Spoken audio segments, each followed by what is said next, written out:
¿Qué servicio puede ofrecerle alguien a la pobreza? La mayor bondad que tendría una es darle la hierba de la esterilidad, o al menos la hierba de los niños, porque nada más que pare niñas la pobre. Esto lo dice un personaje de la obra que vamos a reseñar hoy, La asesina de Alexandros Papadiamantis, autor griego del siglo XIX, finales del XIX, inicios del XX. Un gran descubrimiento para mí, un novelón. Algunos podréis pensar que, bueno, ya es un tema, no es un tema muy original, hablamos del siglo XIX, finales. En el siglo XX sí ha habido casos similares en cuanto a la temática, no en cuanto al tipo de asesinato o no asesinato, ¿vale? En un principio esta novela fue publicada en libro en 1911. De entrada fue publicada por entregas, primero por entregas, y el título era La asesina, novela social, que tuvo que ser eliminado, lo de novela social, ya que dio lugar a varios enfrentamientos. ¿Por qué? Vamos a ir poco a poco. Esta cita forma parte de un fragmento de la obra, ¿no? Y algunos de vosotros podéis intuir ya un poquito la onda en la que gira esta novela del autor griego Alexandros Papadiamantis, que es lectura obligada en los institutos de Grecia. Vale, novela social, vale. Hablamos de un personaje principal, una mujer, que es Jadula Frangoyanú. En algunos casos la llaman Yanú, en otros Jadula. Se alterna un poquito a lo largo de la novela el nombre de esta protagonista. Una mujer con 7 hijos, 2 varones, 5 mujeres. Vale, ¿cómo empezar? Vamos directamente al grano. La asesina, porque esta mujer lo que llega a hacer es cometer asesinatos, porque son asesinatos, de niñas, bebés o niñas, pero lo hace como causa justificada, novela social, es decir, les está curando de un sufrimiento. En la época en la que se vivía, tenemos que centrarnos que es un entorno de pobreza. Hay mucho naturalismo, muchísimo naturalismo, que recuerda un poco a las obras de Émile Zola y también un poco al personaje de Raskolnikov, de Crimen y Castigo, porque ella luego la atormentan esos demonios que le vienen, que se le presentan todas las niñas a las que ha asesinado, como si ella fuese su madre, ¿no? Recordándole, es ese cargo de conciencia constante, pero en el caso de Jadula no hay arrepentimiento. Un dato importante es que el autor era profundamente creyente. Entonces la presencia de Dios es constante en esta novela, lo cual lleva a Jadula a creer que está haciendo un acto social, es decir, que es llamada por Dios para realizar eso, evitarles un sufrimiento a las niñas, a las mujeres, porque la vida que las esperaba, la que tuvo ella, cuando nos narra su pasado, pues no es nada prometedora. Entonces vamos a ahorrarle a estas niñas que se crían en un entorno de pobreza lo que están viviendo y lo que sus propios padres dicen, qué desgracia, todo niñas, evitarles pues cuál era el futuro de una mujer en esa época, casarla por una dote y con un hombre que, como se pinta en este libro, como se describe a los hombres que aparecen en este libro, la Guardia Civil, los maridos, el yerno, el propio yerno de Jadula, como auténticos papanatas, inútiles, buenos para nada.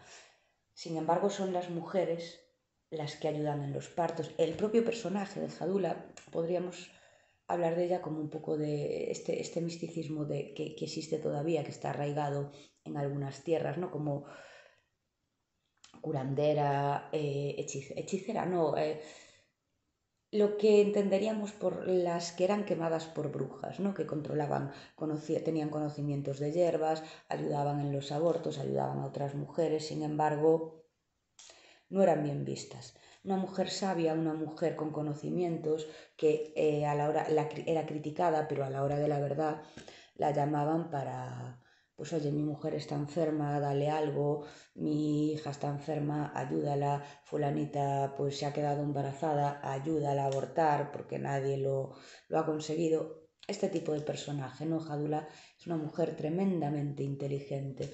En esta época la llaman vieja en la obra, a veces se refieren a ella como la vieja Jadula. Entendamos que en el siglo XIX vieja puede tener entre 55 y 60 años, ¿vale? Una mujer con hijos y con nietos.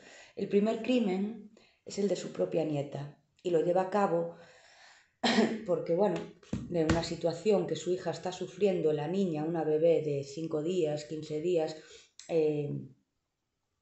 presenta tos ferina. Entonces ella se encarga de cuidarla, de velar, de estar constantemente despierta, las noches en vela, viendo el sufrimiento de la niña, el sufrimiento de su propia hija por la niña, y en un acto de justicia divina, digamos, de esto no tiene sentido, ¿qué le espera a esta niña? Decide pues cómo lleva a cabo sus crímenes, asfixiándola. Es tan sencillo como colocarle, nada, los dedos aquí, muy sencillito, una bebé, nada, no se arrepiente. La niña muere, no pasa nada, se murió, probablemente ya iba a morirse igual, y ella ayuda de alguna manera a perpetúa algo inevitable, ¿no? Es decir, su objetivo es buscar una solución para una situación fatal, inevitable. Digamos que hay una especie se puede hablar de una especie de determinismo, sobre todo hacia las mujeres pobres, las mujeres criadas en un entorno pobre. Al mismo tiempo, Jadula es un personaje ambivalente porque es una mujer que siempre ha cuidado de los demás. Ha cuidado de sus padres, ha cuidado de sus hijos, de su marido, de su nieta. Está destinada a servir a los demás. Es decir, cuida, pero al mismo tiempo mata. Pero mata no por el placer de matar, sino por aliviar un sufrimiento. Este tema a día de hoy lo podríamos ver en lo que es el concepto de la eutanasia, cuando alguien lo pide, ¿no? En este caso, está sufriendo, está en una situación que es inevitable, que no tiene solución, lo pide, pero claro, ¿cómo alguien va a ayudar a morir? La conciencia que a esa persona que a ti te pidan eso, aun sabiendo que esa persona lo desea, que no hay solución para ella, es delicado, ¿no? Es delicado. Por tanto, su objetivo es alcanzar el bien, no llevar a cabo el mal, es alcanzar el bien. Es una mujer también de profundas creencias religiosas.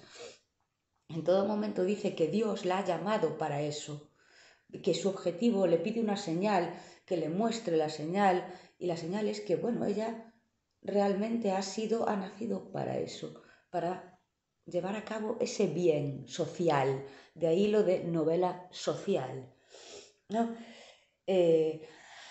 Por tanto, en un entorno de pobreza más social todavía un naturalismo que ayuda, estás ayudando a evitarle un futuro sufrimiento. Claro, vosotros diréis, no tiene justificación, matar nunca tiene justificación, pero a sus ojos, rodeada del entorno en el que vive, viendo lo que ve, escuchando lo que escucha, los propios vecinos que tienen hijos, hijas, sobre todo, dicen que desgracia, todo mujeres, cuando las mujeres realmente se las presenta como mucho más sabias e inteligentes que los hombres. Los personajes masculinos que aparecen en esta obra son terriblemente torpes. Los maridos, perdón, la Guardia Civil, la mayoría. Por tanto, ella se encuentra al final en una situación entre la justicia humana y la justicia divina. Es decir, es la propia naturaleza la que se encarga de alguna manera de ayudarla y de terminar con ella. Vale, el final es quizás un poco previsible o no, porque podría haber otros finales, pero al mismo tiempo dices, no puede haber otros finales si vamos siguiendo un orden de los asesinatos que ella ha llevado y cómo los ha perpetuado, la mayoría por asfixia, por ahogamiento. Vale, los seres humanos no pueden con ella, es la propia naturaleza la que lo hace. De ahí que se encuentre eso, en una constante dicotomía entre la justicia humana y la justicia divina. Debemos tener en cuenta otro dato acerca del autor. Este autor nunca se casó y tuvo que mantener a sus hermanas, mujeres solteras. Un autor también de profundas creencias religiosas. La figura del omnipotente está presente. Y es como quien a Jadula en algún momento le da una señal.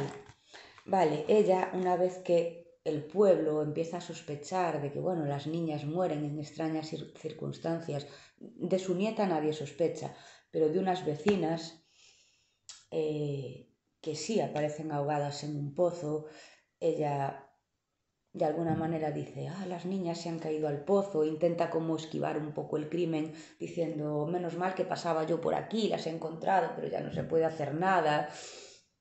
La gente empieza a sospechar, la Guardia Civil empieza a perseguirla y se ve como hay como una segunda parte, ¿no? en la que Jadula se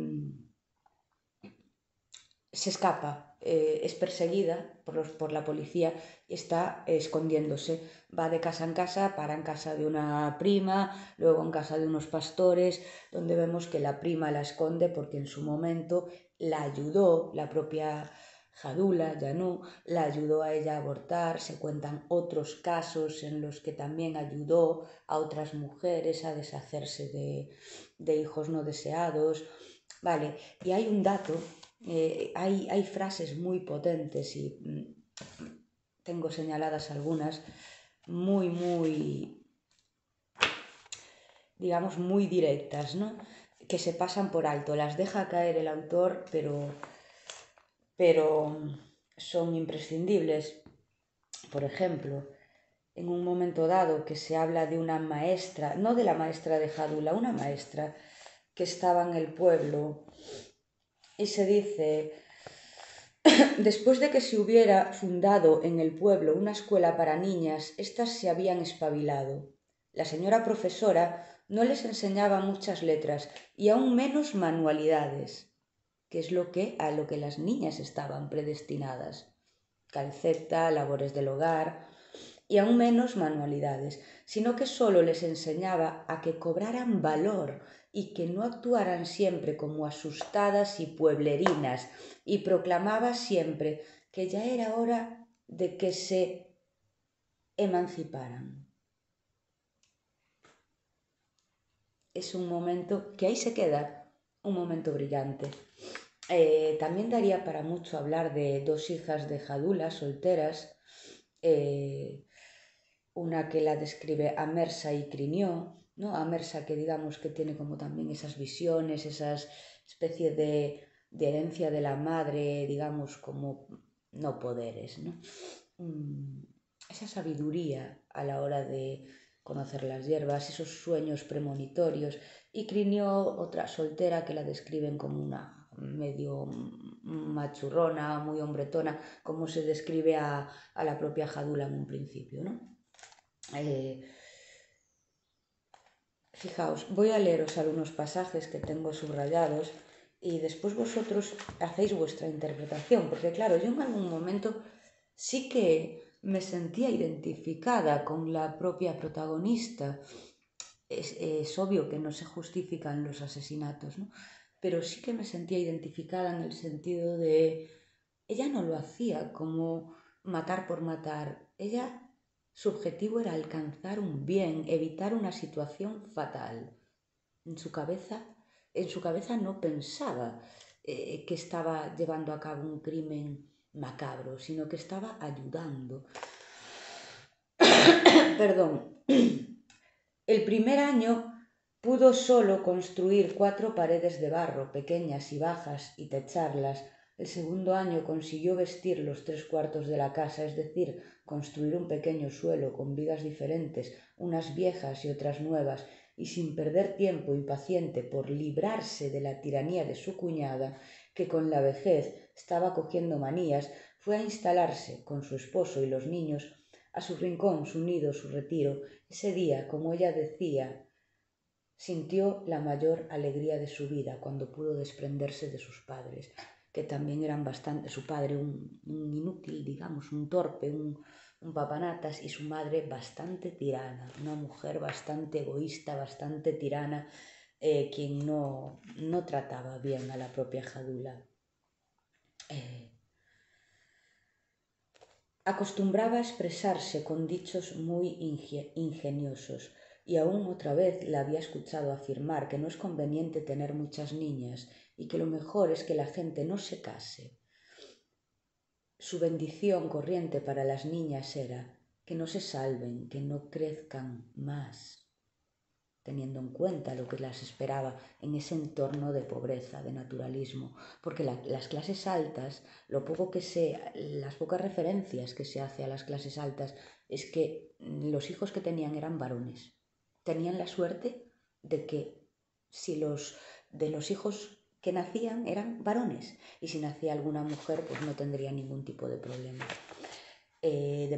Como en esa dicotomía entre pobreza, riqueza, ¿no? Nacer en una familia pobre, nacer, ese determinismo que aún hoy podemos ver, ¿no?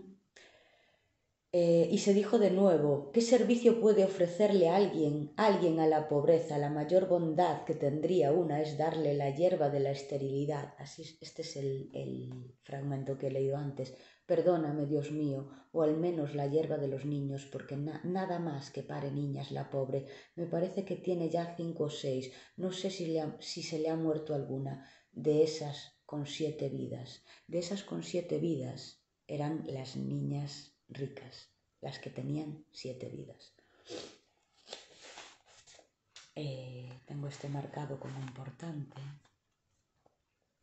Había por la costa norte de la isla, la novela se desarrolla en una isla griega, muchos lugares antes frecuentados por bandoleros, lugares inaccesibles, cuevas y rocas donde brotaban hierbas salvajes y alcaparras, hinojo marino y alacranera, y donde los rebaños de cabras borraban a diario los escasos senderos. Ese sería su refugio, allí donde estaban los recuerdos de su infancia, en aquellas costas del norte, cerca del salvaje océano azul, en el antiguo castro construido en la gigantesca roca erosionada por el mar. Había nacido Jadula y allí había crecido, hasta tener 10 años. Después, cuando llegó la paz y se construyó la nueva ciudad en el puerto meridional, su madre, la bruja, a la que perseguían los bandoleros y los piratas albaneses, la había vuelto a traer a menudo a aquellos lugares, le había enseñado los escondrijos, las rocas escabrosas y las cuevas, y le había contado para cada uno de aquellos lugares una historia fantástica o verdadera. En aquellos lugares, cuando la casaron y la acomodaron y le dieron su última bendición, como solía decir su madre, le habían dado incluso su dote.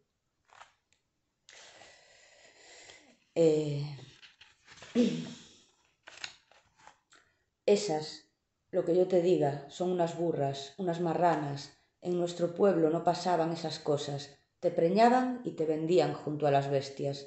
Y por último, fue convocada para tomar parte Frangoyanú en calidad de sabia. Marusa había comenzado a desesperarse de las 3 primeras comadronas y acudió a ella como última esperanza. Esta es la sobrina que tenía que abortar. Y el caso es que la vieja Jadula, con sus medicamentos, con sus ungüentos y sus brebajes fríos o calientes, su ayuda y sus friegas, que ejecutaban con mucha más habilidad que las otras, consiguió en varios días provocar el aborto. El señor Anagnostis nunca supo nada. Ese era el antiguo favor y esa era la gratitud a la que se habían referido las dos. Esas eran las antiguas peripecias de Frangoyanú y esos eran los martirios de Marusa. Esta es una de las personas que la esconde, una prima, que la esconde en su casa cuando es perseguida por los guardias en calidad de favor, por lo que le había ayudado a hacer unos años antes, ¿no? Es que hay tanto que reseñar aquí, que Dios mío. Bueno, voy a leer directamente una frase que me pareció impactante hacia el final,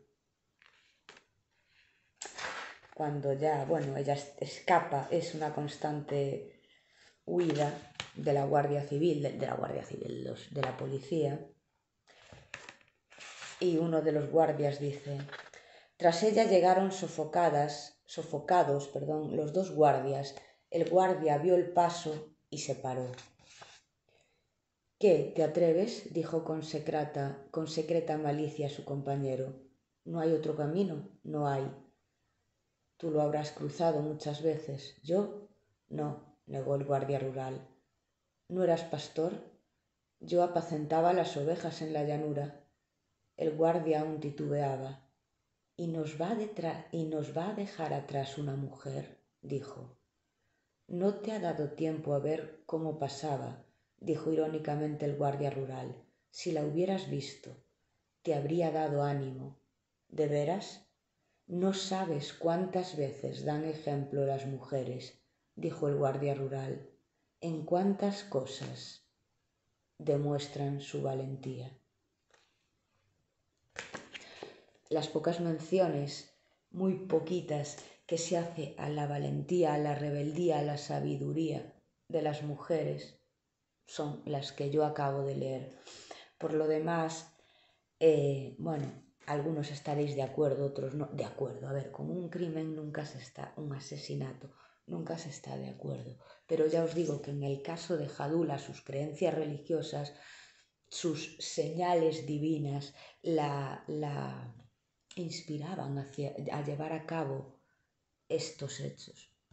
Ella nunca se arrepiente, sí que siente ese deseo de confesión. Hacia el final, mientras huye, mientras escapa, se dirige a un lugar donde poder confesar lo que ha hecho.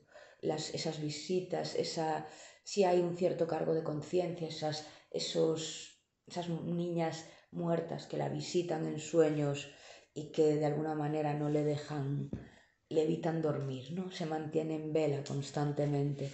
Entonces este personaje que cuida y que termina al mismo tiempo con la vida por un bien social. ¿Qué opináis de esta novela con un profundo determinismo, con un profundo naturalismo? Yo la recomiendo porque daría para hablar muchísimo, incluso para extrapolarla a ciertos temas que suceden hoy en día. A mí me impactó. Sí es cierto que hay momentos que las descripciones son extensas. A ver, teniendo en cuenta que fue publicada por entregas, pues también es algo significativo, ¿no? Había que mantener al lector en vilo. Pero bueno, esas descripciones son muy elaboradas, muy cuidadas y muy bien llevadas.